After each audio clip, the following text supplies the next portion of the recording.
천황은 신성한 존재이며 국가의 제사를 주관하고 남계 남자로만 계승. 일본은 군민 일체의 국가다. 느낌이 딱 오시죠? 일본 제국주의. 지금 일본 경제가 좋지가 않잖아요. 계속해서 하락하고 있고 그 일본 국민들이 먹고 살기가 힘듭니다. 일본 정치계가 전체적으로 우평양되는 경향이 또 나타나고 있습니다. 그 정도로 일본 국민들이 좀 현재는 이시바 총리를 지지하고 있습니다. 그래서 이시바 총리가 계속 있는다면은 일본에게도 좋고 그리고 한국에게도 좋고 서로 좋은 그러한 일이 됩니다. 지금 한일 정상회담 이후에 이렇게 과반수가 넘어버리는 일이 벌어졌습니다.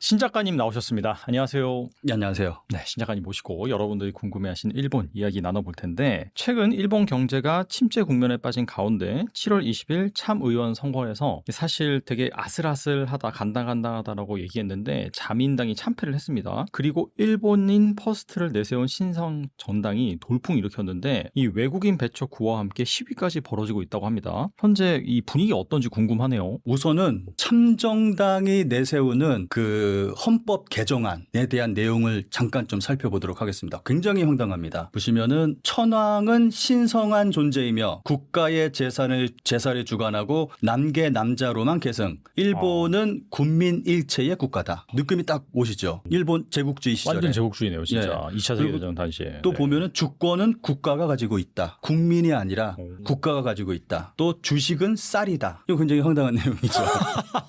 주식은 쌀이다를 헌법에 넣어야 된다라고 주장을 하고 있는데 이 부분은 좀 참정당이 다른 어떤 종교적인 성향을 좀 띠고 있는 부분이 있거든요. 일본 같은 경우는 일본의 정당의 특징이 있다면 종교하고 결합한 정당들이 몇 개 있습니다. 가장 대표적으로 그 자민당하고 연립정당을 맺고 있는 공명당. 네. 공명당 같은 경우는 그 창가학회라고 그 종교 단체 사람들의 지지를 얻어서 정당이 운영이 된다고 말할 수 있을 정도거든요. 그 종교단체의 힘이 굉장합니다. 그리고 또 하나가 카가쿠노코 과학의 행복이라는 종교단체가 있는데 거기서도 이제 정당을 만들어서 내고 뭐 그런 특히 과학의 행복 같은 경우는 무슨 막 우주를 이야기하고 막 뭐 별의별 황당한 얘기를 다 하고 있는데 참정당도 그렇게 비슷한 모습을 보이고 있습니다. 비과학적이고 좀 종교적인 그러한 느낌을 많이 풍기고 있습니다. 그리고 또 보면은 국어, 고전 도금, 역사, 신화, 도덕, 무도, 정치 참여는 의무 교육, 교육에 있어서 교육 칙어 등 역사적 조칙, 애국심, 음식과 건강, 지역 제사와 위인, 전통 행사를 존중해야 한다. 여기서 보면은 또 교육 칙어라는 말이 나오고 애국심이라는 말이 나오고 똑같죠. 제국주의 시절에 교육 칙어가 굉장히 문제가 되는 부분에 있는 그건데 이걸 다시 되살려야 된다고 이야기를 하고 있습니다. 그리고 외국군의 국내 상주 및 기지 설치 금지. 이거는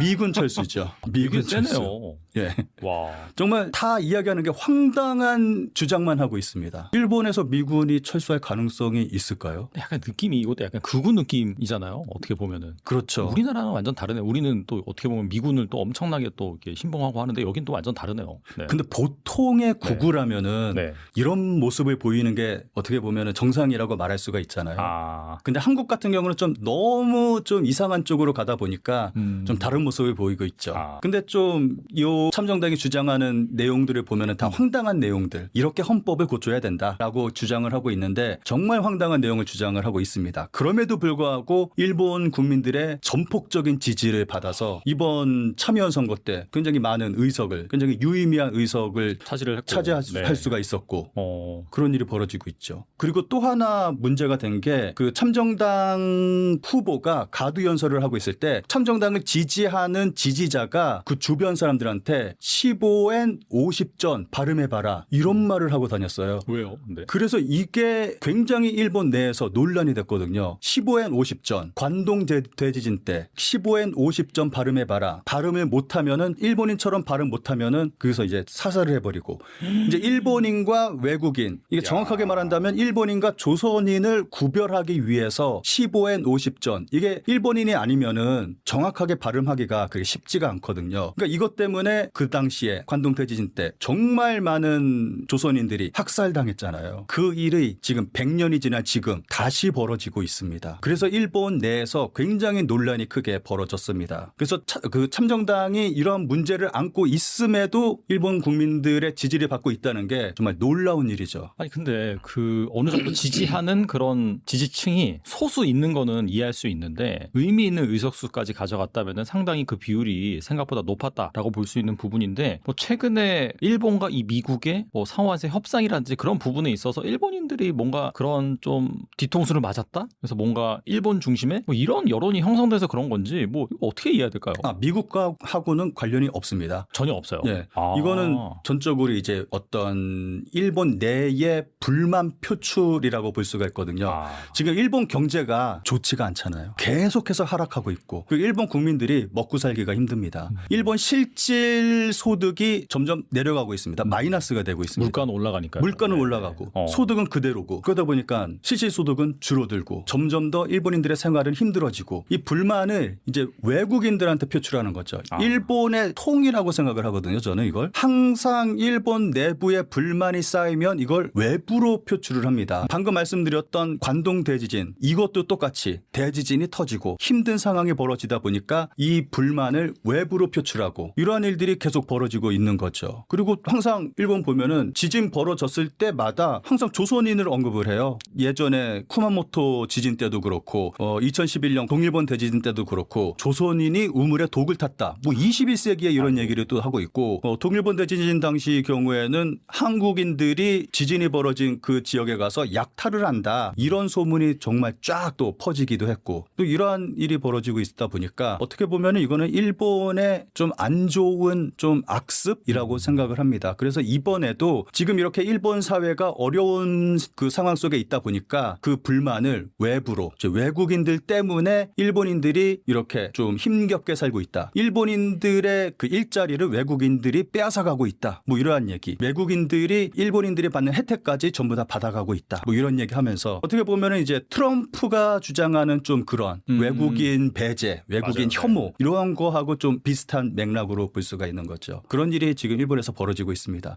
그래서 참정당이 그것을 정치적으로 이용을 해서 또 이제 많은 표를 얻을 수가 있게 된 거고요. 그러니까 최근에 일어나고 있는 이 지정학적인 상황에서 이런 걸 잘 표심으로 이용했다라고 볼 수가 있겠네요. 그렇죠. 진짜. 이걸 적극적으로 정치적으로 이용을 한 거죠. 또 이것 때문에 일본 정치계가 전체적으로 우편향되는 경향이 또 나타나고 있습니다. 참정당이 이것 때문에 표를 많이 얻었잖아요. 그러다 보니까 다른 정당들도 여기에 눈을 뜨게 된 거죠. 그러면서 일본 정치가 전체적으로 우편향돼가는 그러한 현상에 있습니다. 그래서 일본의 좀 진보적인 그러한 사람들은 이 부분에 대해서 굉장히 좀 우려를 표시하는 부분이 많이 있습니다. 사실 자민당도 우쪽이잖아요. 오른쪽. 근데 더 우편향이 되고 지금 있다. 자민당도 더 우편향이 됐어요. 참의원 선거 한창 이제 운동을 하고 있을 때 이제 참정당이 굉장히 크게 부각이 되다 보니까 그 당시에 이제 자민당도 위기 의식을 느껴서 이제 자민당 표가 참정당으로 넘어간다. 좀 그런 분위기에 있었거든요. 그러다 보니까 자민당도 외국인 대책에 대한 정책을 내놨습니다. 그때 부랴부랴 급하게 그 정도로 이제 참정당이 일본 정치에 끼치는 영향력이 굉장했다는 거죠. 지금 현재. 또 이 가운데 이 8.15 광복절 때 이시바 총리는 전쟁에 대한 반성과 교훈을 마음 깊이 되새겨야 된다라는 이 과거사 발언으로 일본 열도가 발칵 뒤집히는 사건이 있었는데 이 갑작스럽게 한국에서 보기에는 좀 커밍아웃을 한 건 아닌가 그런 생각이 들기도 하는데 이건 좀 어떻게 해야 되는지 해석해야 되는지 일본 반응 어떤가요? 이거는 뭐 당연한 결과라고 생각을 합니다. 일본 내에서도 네네. 뭐 이러한 얘기가 나올 거다라고 예측을 하고 있었고 근데 이시바라는 사람의 성향 자체가 그렇잖아요. 뭐 다들 잘 아시다시피 저 자민당 내에서도 굉장히 그 진보적인 성향을 가지고 있는 사람이고 하다 보니까 이러한 얘기하는 건 뭐 당연하다고 생각을 일본에서도 하고 있었고 네. 심지어는 전후 80년 그 메시지를 내야 되느냐 말아야 되느냐에 대한 설문조사를 최근에 했는데 거기서 절반이 넘는 국민들이 이시바 총리가 거기에 대한 메시지를 내야 된다라고 답을 했어요. 이거는 좀 이따가 말씀드릴 한일 정상회담하고도 좀 어느 정도 연관이 있다고 생각을 하는데 네. 그 정도로 일본 국민들이 좀 현재는 이시바 총리를 지지하고 있습니다. 그리고 일본의 분위기가 전체적으로 좀 이시바 총리의 성향과 같이 좀 맞아서 물려서 좀 흘러가는 그냥 경향이 영향이 좀 있습니다. 그것도 앞서 살펴본 또 참정당인가요? 거기가 또 의석을 많이 얻은 거와는 또 약간 대치되는 그런 어떻게 보면 현상이네요. 반반으로 나뉘어졌다고 볼 수가 있는 양극화가 좀 거죠. 심해졌다. 네, 양극화라고 볼 수가 있겠죠.